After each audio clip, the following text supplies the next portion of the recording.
Hi, Cougar Families. It's Mrs. K, and today's message is not really intended for the students, although it's not a secret from them, but I'm really speaking to you directly as parents and guardians, and more specifically, parents and guardians who will very soon be receiving a report card for the first reporting period of the 2020-2021 school year.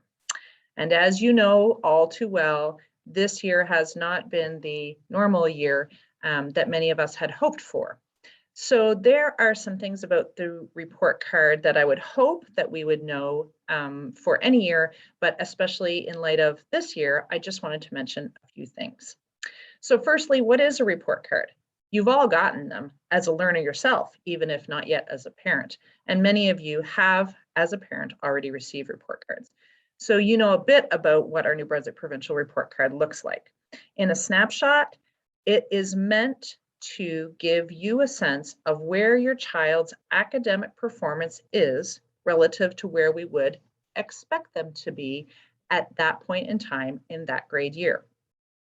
Teachers work from a set of documents that help us compare the collection of work that we have from your child relative to what work for a student in that grade or a student with those learning goals would typically be at this point in the year.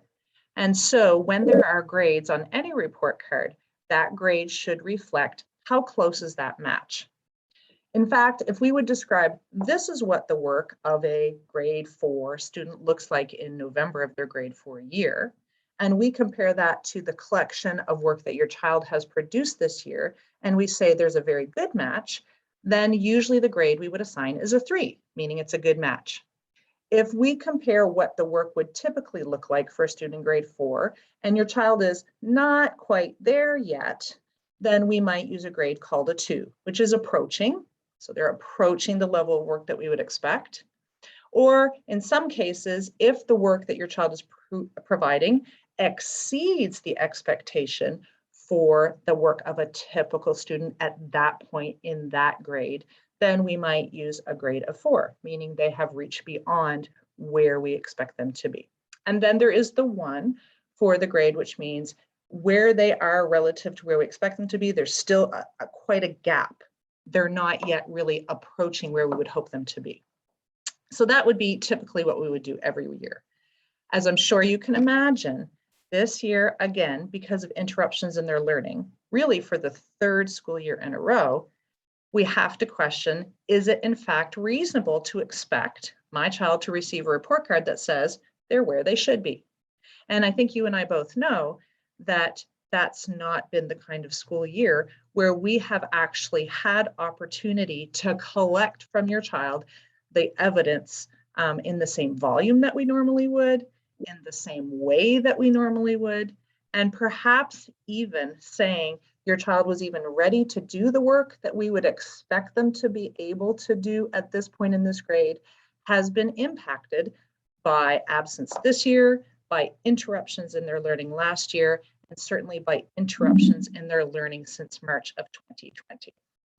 And so I just want to say up front that we have a responsibility as teachers to produce a report card that does that expresses on paper, this is where your child's performance right now is relative to where we would expect them to be. And I want you as parents to be ready to understand that when that performance is not where it should be, it's not just about at-home learning over the last few weeks. Your child is not being penalized because your family did or didn't do certain work at home. What we have is a number of interruptions over the last couple of years that have led to the fact that your child may not be where they're expected to be. We haven't had the opportunity to do all the lessons, give all the support that we would to help them reach those targets.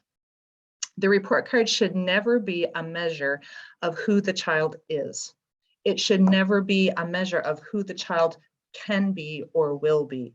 It's meant to be a snapshot, a photograph in time of what their academic evidence says right now. And so if we haven't collected that evidence because we haven't seen them, because there's been high rates of absenteeism, if we haven't collected that evidence yet, because they're still doing some catching up from some skills that they need prior to that, before they can do the grade level skills. If we haven't been able to collect that evidence because their learning habits still need to be strengthened and just how they act in school is still having an impact on how much they're learning, those are all reasons for which your child may not be where we expect them to be at this point in this grade level. And it doesn't mean they're not going to get there, and it doesn't mean they're a poor learner, and it certainly doesn't mean that you didn't do your job as a parent. There are a number of factors that have brought us to this point where I think all parents, myself included as a parent, needs to expect that there are going to be some grades on a report card that say to us, your child isn't there yet, because there have been all these interruptions in their learning. We are going to still produce report cards. It is a professional obligation we have. At this point in time, we have no indication from the province that there will be a delay in those, and the dates for which report cards are set by the province. And so I just want you to be thinking about that ahead of time. And much like a photograph, I took a photograph of the sunset this morning. There's no way that that flat image that I took captures all the beauty of that sunrise this morning. I mean, it was gorgeous, and there's some beautiful colors in that photo, but you can't see the textures, and you can't really see all the brightness of all the colors in that photograph. And I'd invite you to think about the report card in the same way. It's kind of like a flat picture. It's one view trying to capture in words where your learner is, but that is really filled out by the phone calls that we have with you, by the notes that we send home in the agenda, by the emails that we send home, by the student work that we've sent home, so you can see how your child's performing, and many times with the grades that we've put on different pieces of work with comments.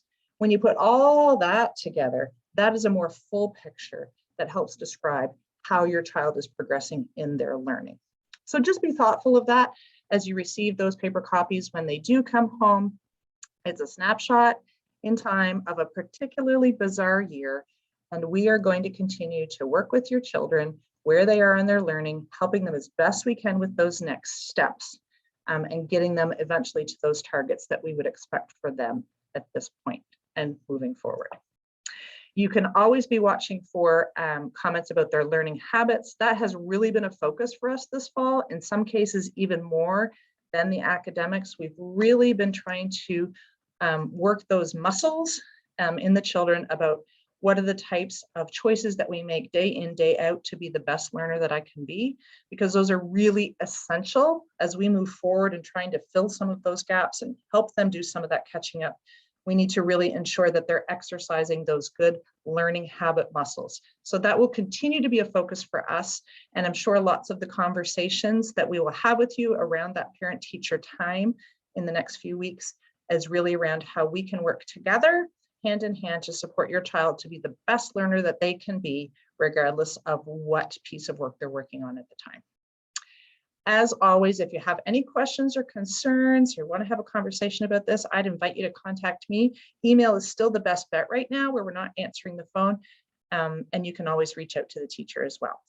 Take care.